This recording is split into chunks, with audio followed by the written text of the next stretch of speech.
हाँ जी, शारदा जी। इति आर्य माता परमेश्वर का हमने किया था पिछली बार, आर्य माता करा था, उसके बाद इति परमेश्वर्ये इस धातु से रन प्रत्यय करने से इंद्र शब्द सिद्ध होता है। यह इंदति परमेश्वर्यवान भवति स इंद्रः परमेश्वरः। जो अखिल ऐश्वर्य युक्त है, इससे उस परमात्मा का नाम इंद्र है। समझ गया। परमात्मा इंद्र क्यों? क्योंकि सब, अखिल मतलब सब प्रकार के ऐश्वर्यों से जो युक्त है, सभी ऐश्वर्य।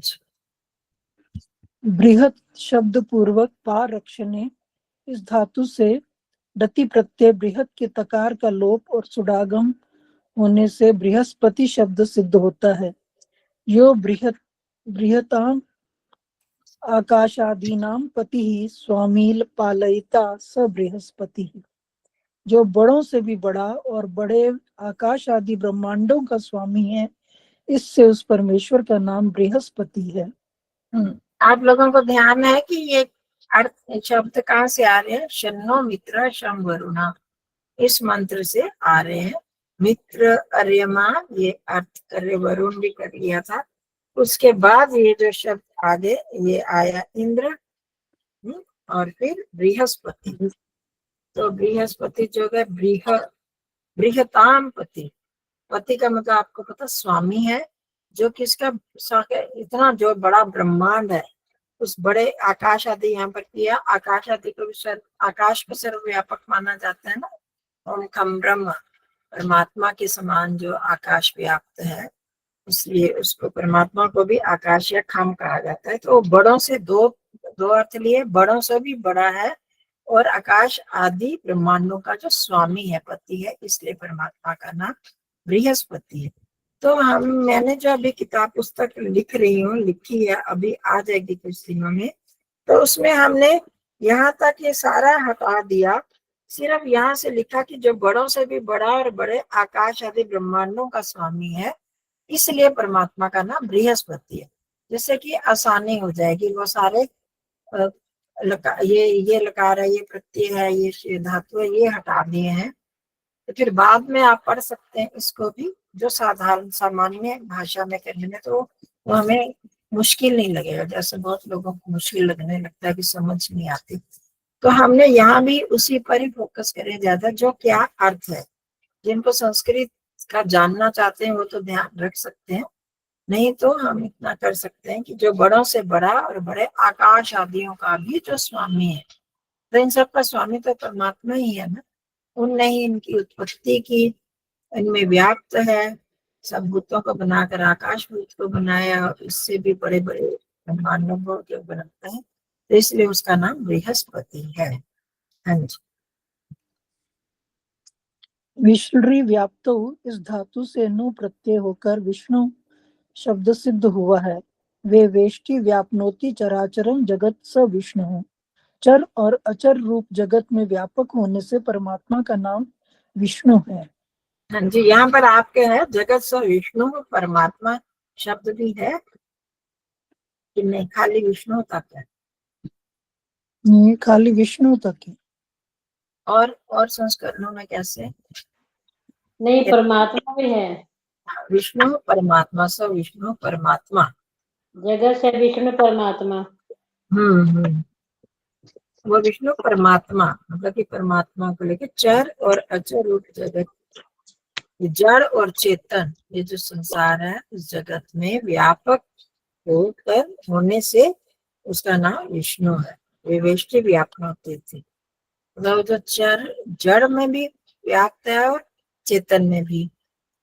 इसी से बहुत लोग ये कहने लगते हैं कि आप मूर्ति पूजा का खंडन करते हो, वो जड़ में भी तो व्यापक है, परमात्मा है ना, उसको कोई मना नहीं करता। परंतु इसका कारण आपको बताया है कि उस मूर्ति की पूजा करके हम ईश्वर को नहीं प्राप्त कर सकते, क्योंकि मैं आत्मा ही उसको प्राप्त कर सकता हूँ।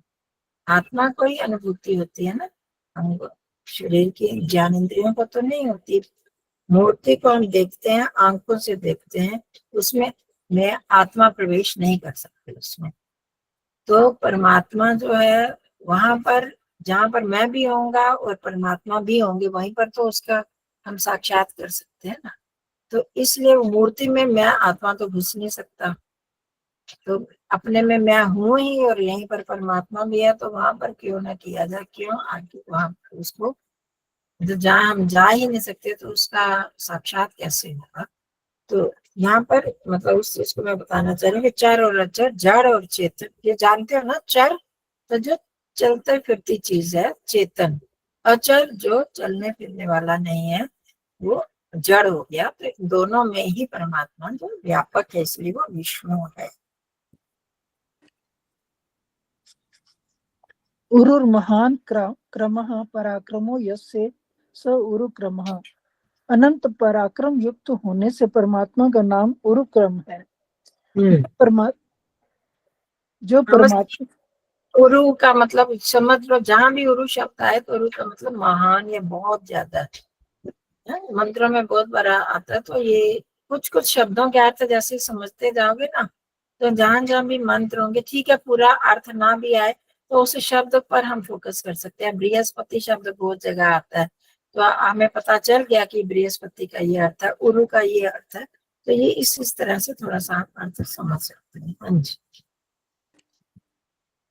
जो परमात्मा उरुक्रमः महापराक्रम युक्त मित्रः, सबका सुहृद अविरोधी है, वह शम सुख कारक, वह वरुणः सर्वोत्तम शम सुख स्वरूप, वह अर्यमा शम सुख प्रचारक, वह इंद्रः शम सकल ऐश्वर्यदायक, वह बृहस्पति ही सबका अधिष्ठाता शम विद्याप्रद, और विष्णु जो सब में व्यापक परमेश्वर है, वह नः हमारा कल्याणकारक भवतु हो।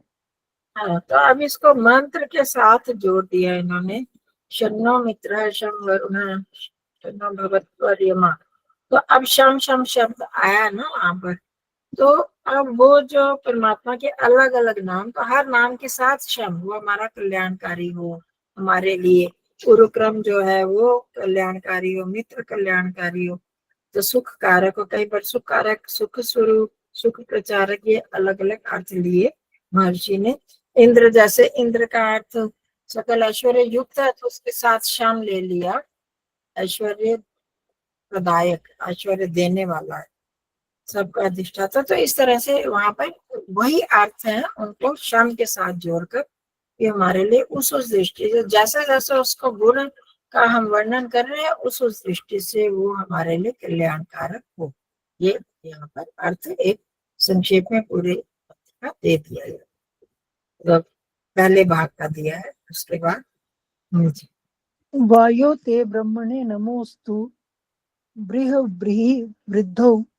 इन धातुओं से ब्रह्म शब्द सिद्ध हुआ है, जो सबके ऊपर विराजमान सबसे बड़ा अनंत बल युक्त परमात्मा है। उस ब्रह्म को हम नमस्कार करते हैं। हे परमेश्वर, तुम एव प्रत्यक्षम ब्रह्मासि, आप ही अंतर्यामी रूप से प्रत्यक्ष ब्रह्म हो। तो हम एव प्रत्यक्षम ब्रह्म वदिष्यामि, मैं आप ही को प्रत्यक्ष ब्रह्म कहूंगा, क्योंकि आप सब जगह में व्याप्त होके सबको नित्य ही प्राप्त हैं।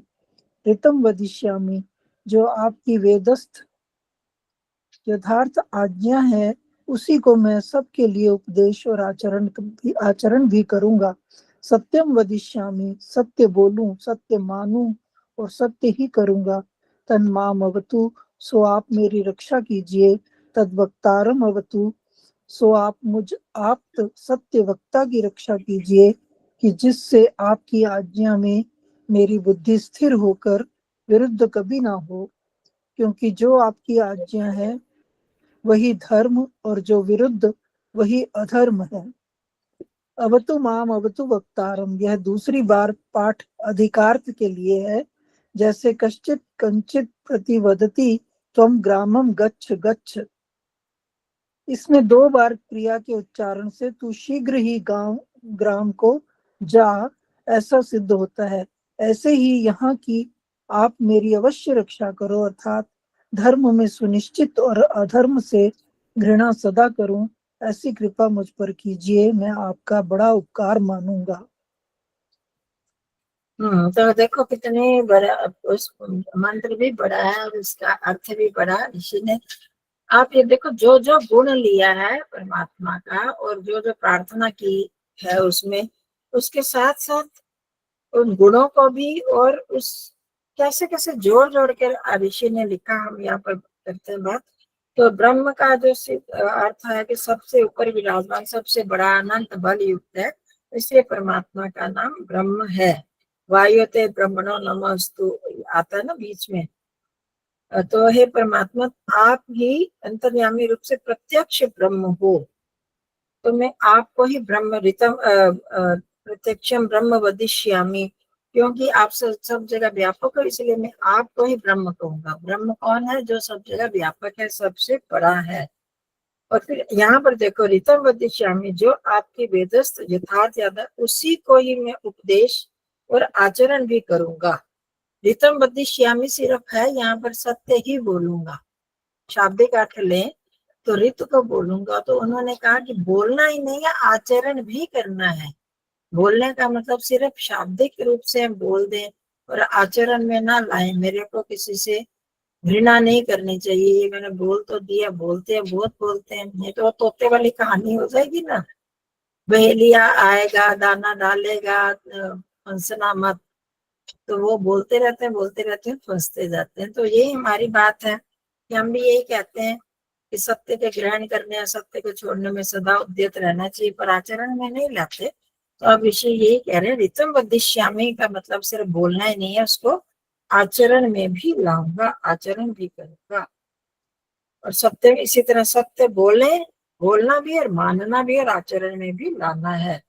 तो ऐसे आप मेरी रक्षा कीजिए और मुझ सत्य वक्ता की रक्षा कीजिए। कि मतलब क्या, क्यों रक्षा करें? रक्षा क्यों करें? किस चीज के लिए रक्षा करें?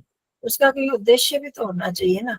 लंबी आयु हो जाए हमारी, पर उस आयु को भोग कर क्या करें? जो अगर गलत हम काम कर रहे हैं, करेंगे, जो जुआरी है, शराब पीने वाला, वो मांस खाने वाला, तो और पाप करता जाएगा, तो उस लंबी आयु का लाभ नहीं होगा ना। तो परमात्मा से हम लंबी आयु क्यों मांग रहे हैं? कि मेरी रक्षा कीजिए, जिससे आपकी आज्ञा में मेरी बुद्धि स्थिर होकर विरुद्ध कभी ना हो। जैसे आपकी आज्ञा है, जैसे आपने वेद में आज्ञा दी, वैसे ही हम करें, उसी में मेरी बुद्धि स्थिर हो। और स्थिर होने का क्या मतलब? बुद्धि जो हमें कहेगी हम वही तो करेंगे। तो बुद्धि में हमारा अच्छा यथार्थ ज्ञान होगा तो मैं वैसा ही करूं, उससे विरुद्ध कभी ना करूं। क्योंकि क्यों? आपका कहना क्यों माने? क्योंकि आप जो कहते हैं वही धर्म है, उसके विरुद्ध जो है वह अधर्म है। तो इसलिए अब तो बार बार ये रक्षा के लिए प्रार्थना की कि हम कभी भी, तो दो बार क्यों कहा? किसी भी चीज को आप लोग जो दर्शन शास्त्र पढ़ते हो, द्विधा द्विधा बद्धम भवती कहते हैं। जो दो बार जो बोला जाता है बद्ध सुबद्ध हो जाता है। अब गांठ भी लगाते हैं, एक गांठ तो खुलने का डर रहता है ना, तो दो बार बांधा जाता है उसको। तो इसी तरह उस चीज को पक्का करने के लिए और जल्दी इच्छा करने के लिए, जल्दी पूर्ति हो उसके लिए दो दो बार, कहीं बार तीन तीन बार भी कहा जाता है। तो जैसे जाओ, जब किसी से काम करो, जा ना, जल्दी जा, काम करो, जल्दी जाओ, करते हैं ना जल्दी। तो उसलिए यहाँ अब तू दो बार आया है, इसको बता रहे हैं। तो मेरी अवश्य रक्षा करो, धर्म सुनिश्चित। मैं क्या करें? धर्म में ही हमेशा चले, अधर्म से मेरी घृणा ही हो जाए। तो मन से ही हमारी जब घृणा हो जाएगी अधर्म के प्रति, तो हम कभी उस गलत आचरण में नहीं जाएंगे। तो मुझ पर कृपा कीजिए, आपका उपकार मानूंगा। है ही परमात्मा का उपकार, जो है कृपा करे। तो शांति शांति 3 बार का क्या प्रयोजन है, इसको पढ़ के भी समाप्त करते हैं इसको। हाँ जी। ओम शांति ही शांति ही शांति ही। इसमें 3 बार शांति पाठ का यह प्रयोजन है कि त्रिविध ताप, अर्थात इस संसार में 3 प्रकार के दुख हैं। एक आध्यात्मिक, जो आत्मा शरीर में अविद्या, राग, द्वेष, मूर्खता और ज्वर पीड़ा आदि होते हैं। दूसरा आदि भौतिक, जो शत्रु, व्याघ्र और सर्प आदि से प्राप्त होते हैं। तीसरा आदि दैविक, अर्थात जो अतिवृष्टि, अति शीत, अति उष्णता, मन और इंद्रियों की अशांति से होता है। इन 3 प्रकार के क्लेशों से आप हम लोगों को दूर करके कल्याणकारक कर्मों में सदा प्रवृत्त रखिए, क्योंकि आप ही कल्याण स्वरूप सब संसार के कल्याणकर्ता और धार्मिक मुमुक्षुओं को कल्याण के दाता हैं।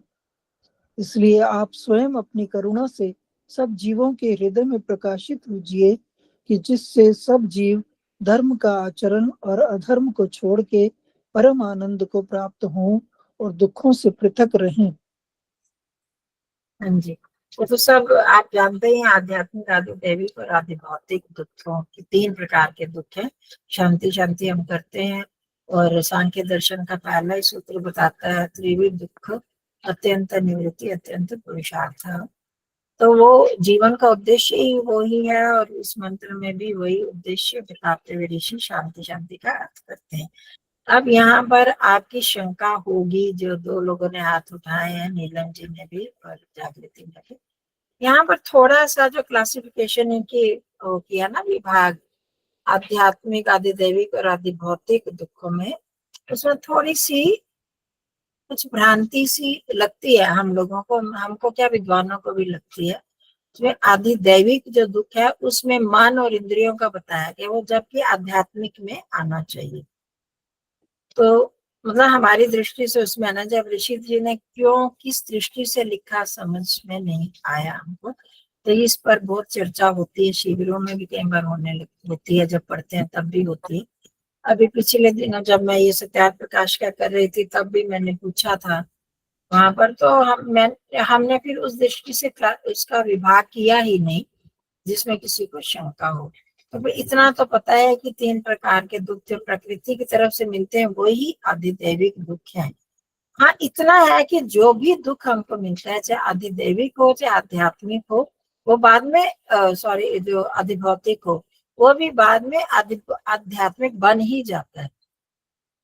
मतलब कि जो आधिदैविक प्रकृति से हमें जो दुख मिला और जो हमको पशुओं पक्षियों से, दूसरे भूतों से, प्राणियों से दुख मिला, वो भी बाद में आध्यात्मिक के मानसिक दुख बन जाता है। हमारे शरीर, उससे हमें जो कष्ट हुआ तो उससे हमें ज्वर हो जाएगा, पीड़ा होगी, शारीरिक बन जाता है ना, तो वो भी आध्यात्मिक में आ जाते हैं। अंततः प्रारंभ जो उनसे चाहे हो प्रकृति की तरफ से हो चाहे दूसरे भूतों की, प्राणियों की तरफ से हो, पर अंत में जो बाद में जाकर वो हमारा आध्यात्मिक बनता ही है, मानसिक भी बन जाता है, इंद्रियों से प्राप्त होने वाला भी। कुत्ते ने मेरे को काट लिया, पैर में काटा तो पैर का दुख बन गया ना, शारीरिक दुख बन गया, और उससे जब मैं मन से परेशान हो रही हूँ तो वो भी वो मानसिक दुख बन जाता है। तो इसलिए वो आध्यात्मिक दुख में आ ही जाते हैं। तो घूम फिर कर आएंगे, पर मुख्य रूप से ये 3 दृष्टि से इनका विभाग किया गया। यही पूछना होगा आप लोगों को। जी माता जी माता जी हाँ जी, नीलम जी, नीलम कटारिया। मैंने ये पूछना था कि आपने अभी इससे पहले पढ़ाया है ना, वायोते ब्रह्मणे नमोस्तुमे, हाँ जी, तो आप तो सत्य वक्ता की रक्षा कीजिए, ये मुझे समझ नहीं आया। आप सत्य वक्ता की रक्षा कीजिए, ये वाली लाइन। जो हमेशा सत्य बोलता है वो आप तो पुरुष हो जाता है ना।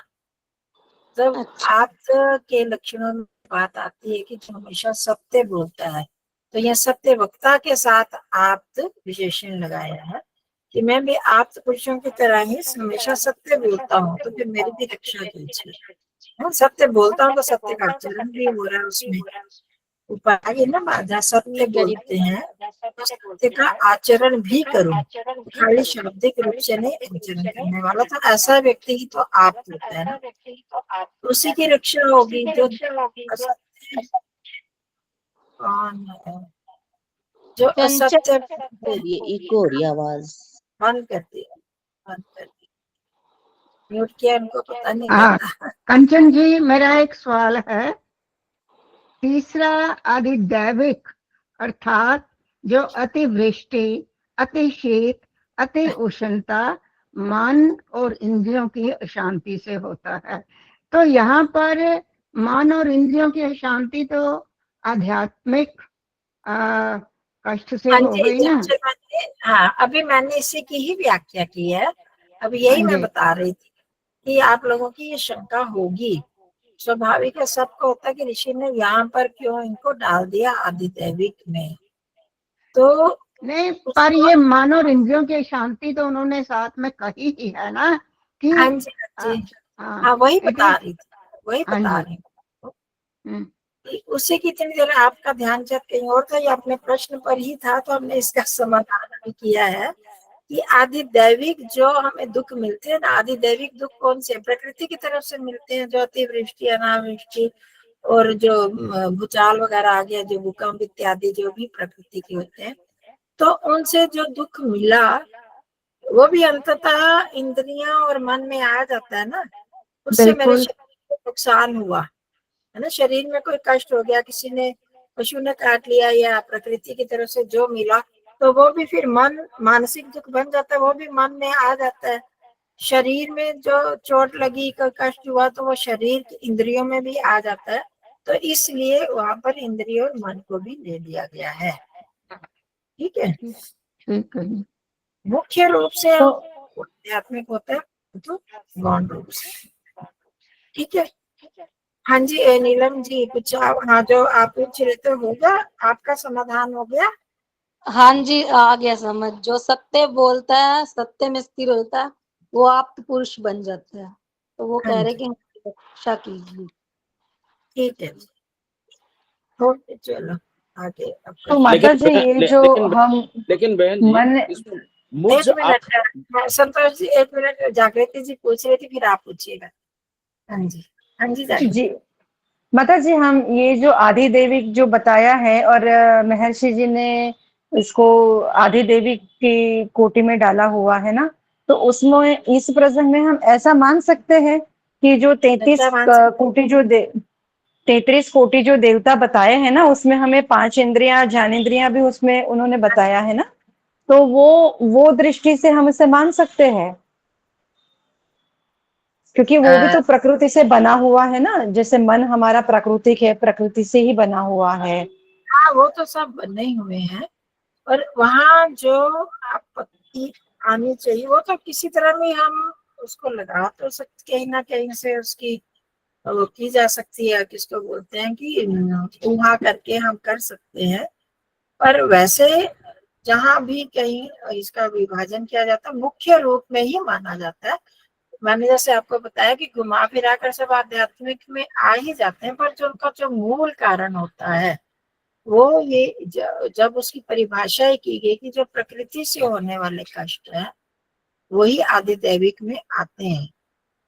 तो दैविक दैविक दुख, तो उसमें कहा जाता है, पर उनका क्योंकि अल्टीमेटली फिर उसका इनसे संबंध होता ही है, इंद्रियों और देवताओं से, और इसीलिए मेरे को एक विद्वान ने सलाह भी दी कि आप इनका विभाजन ही ना करो, सब दुखों को अब ऋषि की दृष्टि से आध्यात्मिक, आदि दैविक, आदि भौतिक, जो यहाँ पर थोड़ी शंका आ जाती है, तो इन दुखों को उस तरह से विभाजन करके मत लिखो, और मैंने वैसे लिखा भी नहीं है, सबको सामूहिक कर दिया है, क्योंकि इसमें शंका विद्वानों की भी रहती है। तो माता पर जी, हाँ जी, हाँ जी, जैसे ये इंद्रियां कहते हैं ना रज प्रधान होती हैं, तो ये तो आदि देव मतलब नेचुरली बनी हुई है, तो वो दुख की वजह से तो ना इन्होंने आदि आदि दैविक में हाँ डाल दिया। वही जागृति जी ने यही कहा कि इंद्रियों को भी दैविक माना है, इंद्रियों के जो दुख है, पर अब इंद्रियों से कोई दुख हुआ है ये कारण तो नहीं हम बताया।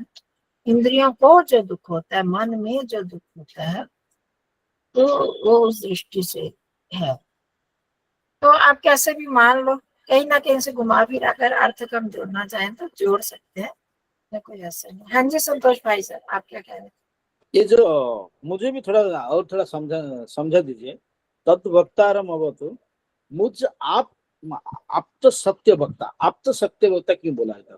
आप तो हम वही कहा ना, मुझ आप्त को, कैसे आप्त को जो सत्य वक्ता है, जो सत्य बोलने वाला मैं हूँ, मैं सत्य बोलने के कारण सत्य बोल रहा हूँ, तो सत्य का आचरण भी कर रहा हूँ, तो इसलिए वो आप्त, जब आप्त की आप परिभाषा पढ़ेंगे तो उसमें जो हमेशा सत्य बोलने वाला, सत्य आचरण करने वाला, ही आता है, तो इसलिए उसको आप्त कह दिया, कहा है यहाँ पर। तो ऐसा जो आचरण करता है, सत्य बोलता भी आचरण करता है, वो आप्त पुरुष हो जाता है। तो इसलिए मुझ आप्त की आप रक्षा करो, ऐसा आप्त हो जो सत्य बोलने वाला हो, सत्य, उसका एक विशेषण दे दिया महर्षि। मुझे आ रहा था, मुझे सत्य वक्ता बोलने से अच्छा लगता था, लेकिन आप तो बोला था, इसमें थोड़ा मैं कंफ्यूज हो गया। हाँ, अब ऐसा लिखा है लिखे तो तो हाँ, वो तो ठीक है, वो ठीक करके कहीं, इसीलिए कोई गलत नहीं, आप तो कह देते हैं सत्य। ठीक है, ठीक है, ठीक है। हाँ जी, बोलिए अक्षिता जी। हाँ, नमस्ते आचार्य जी। मुझे यही पूछना था, आप जो कहा है इसमें, आप तो एक विद्वान को कहते हैं, ऋषि को, और फिर एक और आया विचार इसमें कि फिर क्या दूसरों की रक्षा आप नहीं करते? विद्वान को नहीं कहते।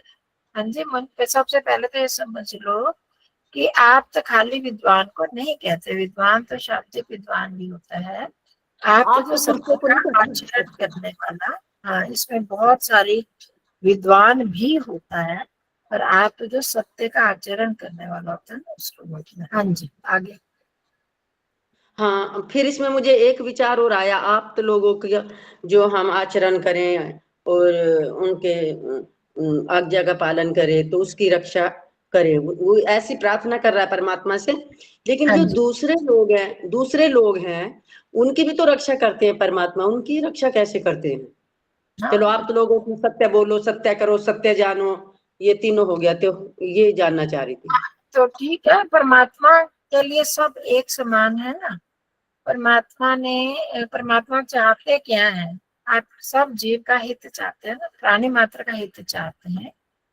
तो ये जो असत्य वक्ता वगैरह होते हैं, उनकी रक्षा हम कहते हुए भी उनकी रक्षा तो नहीं हो पाती। आप देखते हैं असत्य उस समय तो लगता है हमें रक्षा हो रही है, परंतु उसका दंड रूप में फल तो हमको मिलता ही है, उनकी रक्षा नहीं हो पाती। असत्य बोल कितना गलत आचरण करते हैं जो सत्य आचरण करते हैं, तो उनकी हमेशा रक्षा होती है क्या?